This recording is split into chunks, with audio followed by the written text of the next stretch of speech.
Hello, Cambly learners. It's me, Cambly tutor Yuri.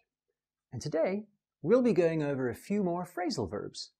Yes, we've done phrasal verbs before, but there are so many, we've got some more to cover today. Today, we explore emotion phrasal verbs. So, let's do a quick recap of phrasal verbs. What are they?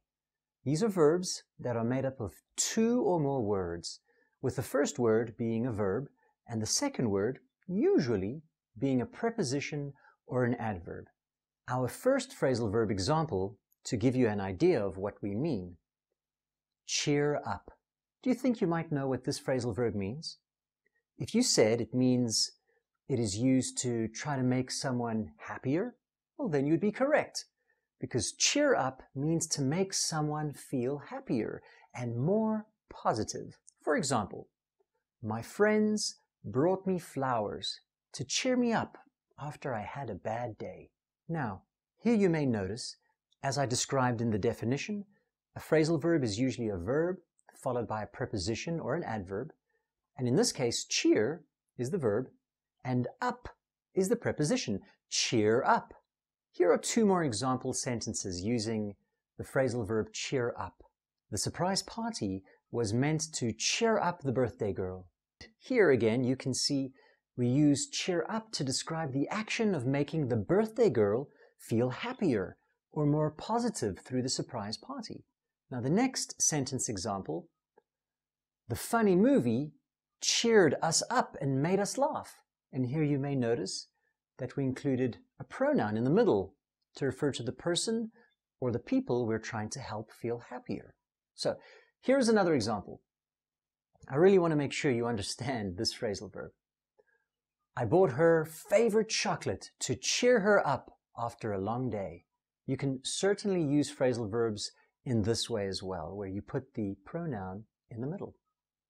Now let's move on to the next emotional phrasal verb: calm down. Well, this one means to become less angry or less worried. For example, take a deep breath to calm down before you give your speech. And here are another two sentence examples using the phrasal verb calm down.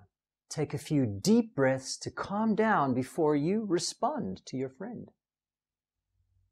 Listening to relaxing music helps me to calm down when I'm stressed.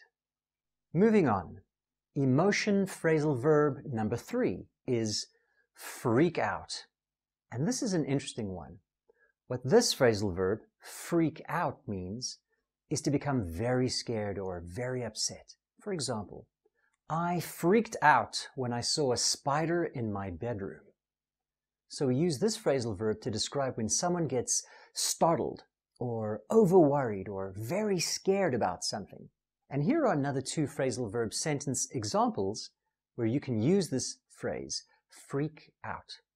I freaked out when I realized I had lost my wallet. She freaks out whenever she sees a bee flying around. Our next emotional phrasal verb is bring up. And bring up means to mention or to talk about something important, to introduce a topic into a conversation. For example, Jane, my friend, brought up the issue of climate change during the meeting. So we use the phrasal verb bring up when we want to talk about something important that we need to speak about. So let's use this phrasal verb in two more sentences as examples to help you understand. He brought up an interesting point during the discussion. I told my friend I wanted to bring up the argument we had last night so we could talk about it. All right, let's finish off with one more emotion phrasal verb. Our final phrase is break down. And this phrasal verb, break down, can mean both to stop working, like a car breaking down, and it can mean to have an emotional experience, like an emotional collapse, when emotionally you just can't handle it anymore. For example, she broke down in tears when she received the bad news. Let's try two more sentence examples to make sure you really understand this phrase, break down. My friend broke down when he found out his father was in an accident. After the argument, she broke down and shared her real feelings. Now you might notice that with many of these phrasal verbs, we change the verb sometimes to the past tense. And remember, that is something you can do, because in many of my sentences I've just used, I didn't say breakdown, I said broke down, because broke is the past tense of break. So don't forget, you can use it in this way as well.